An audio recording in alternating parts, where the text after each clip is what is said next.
Dear student, this is my first online video class. আজকের প্রথম ক্লাসে আমরা মডিফায়ার নিয়ে আলোচনা করব। মডিফায়ার মডিফায়ার ইংরেজি গ্রামারের অনেক একটা গুরুত্বপূর্ণ একটা আইটেম। মডিফায়ারগুলোর মধ্যে আমরা 7টা প্রকার দেখতে পাচ্ছি। সেটা হচ্ছে যে প্রথম প্রকার ডিটারমিনার, দ্বিতীয় প্রকার অ্যাডজেক্টিভ, তৃতীয় প্রকার অ্যাডজাংক্ট বা অ্যাডভার্ব, চতুর্থ প্রকার হচ্ছে ইন্টেন্সিফায়ার, পঞ্চম প্রকার টোন ডাউনার, ষষ্ঠ প্রকার ক্লারিফায়ার, সপ্তম প্রকার অ্যাপোজিটিভ। স্টুডেন্টরা দেখতে পাচ্ছ স্ক্রিনে মডিফায়ার 7 রকম: determiner, adjective, adjunct, adverb, intensifier, tone downer, clarifier, appositive. আবার পড়ে শোনাচ্ছি। যেহেতু এখানে কয়েকটা আইটেম দেখা যাচ্ছে স্টুডেন্টদের কাছে টোটালি নতুন, যার কারণে আমি বারবার পড়তে হচ্ছে। সো আসলে আমরা আলোচনা করতেছি আজকে মডিফায়ার। এই যে আইটেমটা প্রথম দিনেই ইংরেজি মডিফায়ার দিয়ে শুরু করা উচিত, তা আসলে আমাদের পড়া হয় না, কিন্তু আজকে আমরা চেষ্টা করতেছি যাতে মডিফায়ার দিয়ে ইংলিশ পড়া শুরু করি।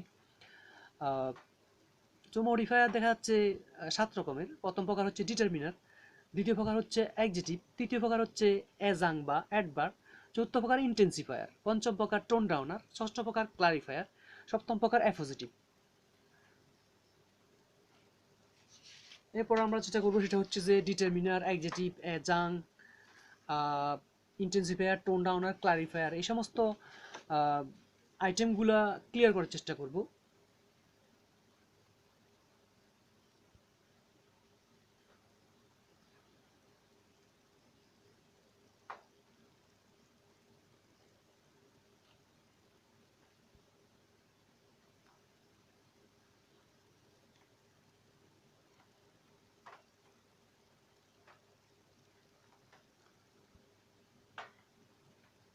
সো মডিফায়ারের যে 7 প্রকার, তার প্রথম প্রকার হচ্ছে ডিটারমিনার। ডিটারমিনার হচ্ছে এমন শব্দ যার পরে নাউন দিতে হয়।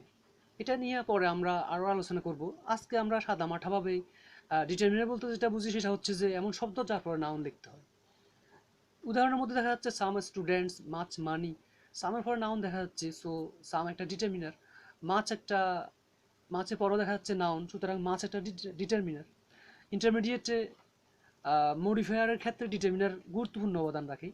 এবার অন্যান্য ক্ষেত্রেও ডিটারমিনার প্রচুর পরিমাণ অবদান রাখে, কিন্তু আমাদেরকে ডিটারমিনারকে আলাদা করে ক্লিয়ারভাবে পড়ার সুযোগ সময় পজিশন হয়ে ওঠে না, যার কারণে ডিটারমিনার সম্পর্কে আমাদের আইডিয়াটা কম। আজকে আশা করি আমরা ক্লিয়ার করে ফেলবো। সো ডিটারমিনার এমন শব্দ যার পরে নাউন লিখতে হয়। সাম স্টুডেন্টস, মাছ মানি। সাম শব্দের পর একটা নাউন আছে, তাই সাম একটা ডিটারমিনার, মাছের পর একটা নাউন আছে, মাছ একটা ডিটারমিনার। ডিটারমিনার ডিটারমিনার গেল মডিফায়ারের 1 নাম্বার। 2 নাম্বার মডিফায়ার হচ্ছে অ্যাডজেক্টিভ। অ্যাডজেক্টিভ শব্দটা আসলে নাউন কেন্দ্রিক। নাউন সম্পর্কে বললে অ্যাডজেক্টিভ হবে, না হলে কখনো একটা শব্দ অ্যাডজেক্টিভ হয় না। সো যে শব্দ নাউনের দোষ, গুণ, অবস্থা, আকৃতি, রং, অবস্থান ইত্যাদি বোঝায়, ওদেরকে আমরা অ্যাডজেক্টিভ বলি। অ্যাডজেক্টিভ নিয়ে আরও ডিটেলস আলোচনা হবে পরে।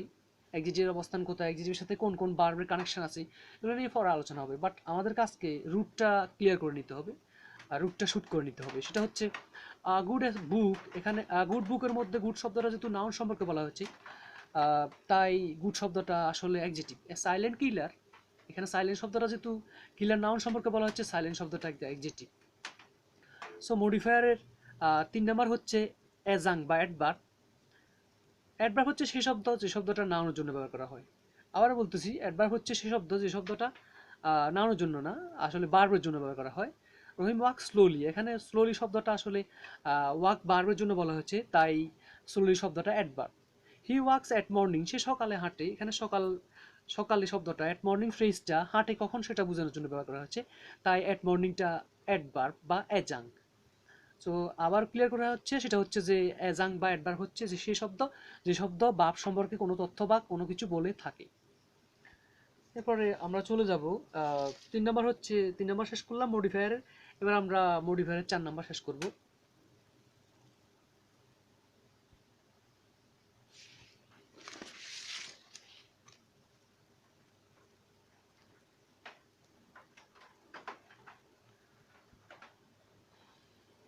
মডিফায়ার 4 নাম্বার মধ্যে দেখা যাচ্ছে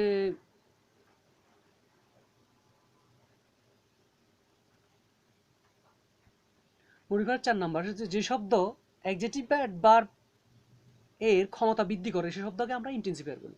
আবার বলতেছি, যে শব্দ অ্যাডজেক্টিভ বা অ্যাডভার্বের ক্ষমতা বৃদ্ধি করে তাকে আমরা অ্যাডভার্ব বলি, ইন্টেন্সিফায়ার বলি, সরি। যে শব্দ অ্যাডজেক্টিভ বা অ্যাডভার্বের ক্ষমতা বৃদ্ধি করে তাকে আমরা ইন্টেন্সিফায়ার বলি। ভেরি গুড স্টুডেন্ট, এখানে গুড শব্দটা স্টুডেন্ট সম্পর্কে বলা হচ্ছে, তাই এটা একটা অ্যাডজেক্টিভ। আর বেড়ে দিয়ে অ্যাডজেক্টিভের মাত্রাকে বাড়ানো হচ্ছে, কতটুকু ভালো সে, খুব ভালো, বেশি ভালো। বেড়ে দিয়ে গুডের মাত্রা বাড়ানো হচ্ছে, so it's an intensifier. 5 number modifier হচ্ছে টোন ডাউনার। টোন শব্দ অর্থ কণ্ঠস্বর, ডাউনার অর্থ হচ্ছে যে কমায়। টোন ডাউন অর্থ হচ্ছে যে, টোন ডাউনার শব্দের অর্থ হচ্ছে যে অন্যের ক্ষমতা কমায়। সো আমরা কনক্লুশন এভাবে করতে পারি, সেটা হচ্ছে যে শব্দ অ্যাডজেক্টিভ বা অ্যাডভার্বের ক্ষমতা কমায় সেই শব্দকে আমরা টোন ডাউনার বলি। উদাহরণ হিসেবে বলতে পারি আ ফুললি ড্রেসড ম্যান। এখানে ড্রেসড তো পোশাক পরিহিত, ড্রেসড শব্দটা আসলে অ্যাডজেক্টিভ। আর কীভাবে পোশাক পরিহিত? পল্লি, জীর্ণ শীর্ণভাবে। পল্লি দিয়ে ড্রেসডের সিস্টেমটা, পজিশনটাকে কমানো হচ্ছে, যার কারণে ফুললি শব্দটা tone downer. Less profitable task, less profitable task, profitable লাভজনক, লেস দিয়ে লাভের মাত্রাটাই কমানো হচ্ছে, সুতরাং লেস শব্দটা টোন ডাউনার। এরপর আমরা চলে যাব ক্লারিফায়ারে। ক্লারিফায়ার,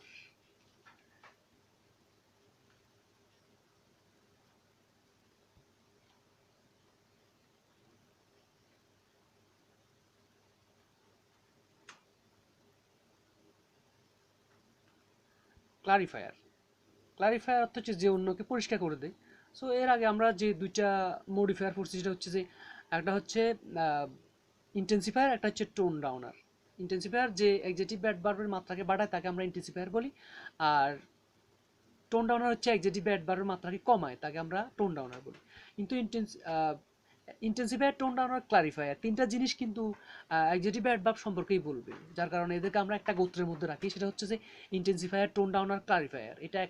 এরা একই গোত্রীয়, কারণ এরা অ্যাডজেক্টিভ অ্যাডভার্বের কথা বলবে, আর কোথাও যেতে পারবে না তারা।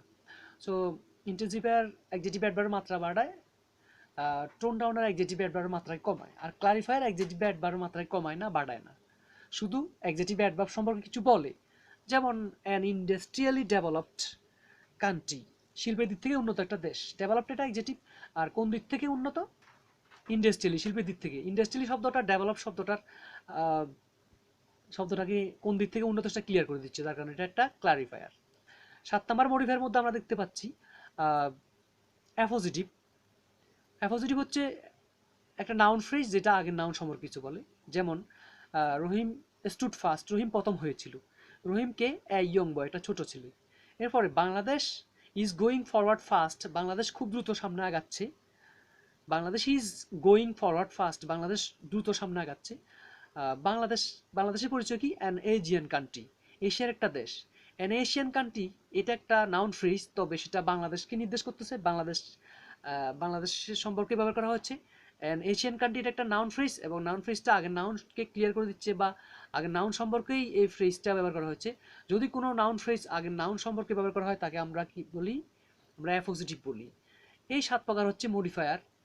আর এই 7 প্রকার মডিফায়ারগুলোই পরীক্ষাতে ইন্টারমিডিয়েটে আসবে, এবং এটা ফার্স্ট পার্টের শূন্যস্থান 4-5 করার জন্য খুবই গুরুত্বপূর্ণ। আমি আবার বলে দিচ্ছি, মডিফায়ারগুলো হচ্ছে 7 প্রকার। ডিটারমিনার, যে শব্দটার পরে কোনো নাউন থাকে তাকে আমরা ডিটারমিনার বলি। 2 নম্বর হচ্ছে অ্যাডজেক্টিভ, অ্যাডজেক্টিভ যেটা নাউনের দোষ গুণ বোঝে তাকে আমরা অ্যাডজেক্টিভ বলি। 3 নম্বর হচ্ছে অ্যাডজাং বা অ্যাডভার্ব, যেটা ভার্বের কথা বলে তাকে আমরা অ্যাডজাং বা অ্যাডভার্ব বলি। 4 নম্বর হচ্ছে ইন্টেন্সিফায়ার। ইন্টেন্সিফায়ার তো যে ক্ষমতা বৃদ্ধি করে, ইন্টেন্সিফাই থেকে আসছে। ইন্টেন্সিফায়ার মানে যে ক্ষমতা বৃদ্ধি করে। সো ইন্টেন্সিফায়ার হচ্ছে যেটা অ্যাডজেক্টিভ বা অ্যাডভার্বের মাত্রাকে বাড়ায়। 5 নম্বর হচ্ছে টোন ডাউনার, যেটা অ্যাডজেক্টিভ বা অ্যাডভার্বের মাত্রাকে কমায়। আর 6 নম্বর হচ্ছে ক্লারিফায়ার, এটা অ্যাডজেক্টিভ বা অ্যাডভার্বের মাত্রাকে, অ্যাডজেক্টিভ বা অ্যাডভার্বের মাত্রাকে বাড়ায় না, কমায় না, সেটাকে আমরা ক্লারিফায়ার বলি। জাস্ট এটা অ্যাডজেক্টিভ বা অ্যাডভার্বের ব্যাপারটা ক্লিয়ার করে দেয়, যার কারণে এটাকে আমরা ক্লারিফায়ার বলি। আর 7 নম্বর যেটা লাস্টে দেখা যাচ্ছে মডিফায়ারের প্রকারের মধ্যেই, সেটা হচ্ছে যে অ্যাপোজিটিভ। অ্যাপোজিটিভ হচ্ছে একটা নাউন ফ্রেজ। এখানে পরবর্তীতে আমাদের আরো জানতে হবে আসলে নাউন ফ্রেজ কি, নাউন ফ্রেজের পরিধি, এটা রূপরেখা সম্পর্কে আমাদের of course we must be clear in this case. So অ্যাপোজিটিভটা আমরা পড়তেছি, সেটা হচ্ছে একটা নাউন ফ্রেজ যেটা কোন নাউনের পরে বসে আগের নাউনটাকে আরো ক্লিয়ার করে, যেটাকে আমরা, সো অ্যাপোজিটিভ একটা নাউন ফ্রেজ যেটা আগের নাউনকে নির্দেশ করে, তাকে আমরা অ্যাপোজিটিভ বলি। এই 7 প্রকার মডিফায়ার পাচ্ছি আমরা। সো আজকে আমরা যেহেতু মডিফায়ার নিয়ে পড়তেছি, মডিফায়ারের মধ্যে শেষ। এর পরবর্তীতে আমাদেরকে যেমন এক্সিটিভ কোথায় বসে, এক্সিটিভের সাথে কোন কোন ভার্বের কানেকশন আছে, আর এজাং আর অ্যাডভার্ব এদেরকে ক্লিয়ার করতে হবে। তারপর অ্যাপোজিটিভ আসলে ইন্টারমিডিয়েটে বা অন্যান্য পরীক্ষাতে কোন কোন আইটেমের মধ্যে পরীক্ষাতে কাজে লাগে, এগুলো নিয়ে আমরা আলোচনা করব। Thank you all the viewers and listeners, thank you.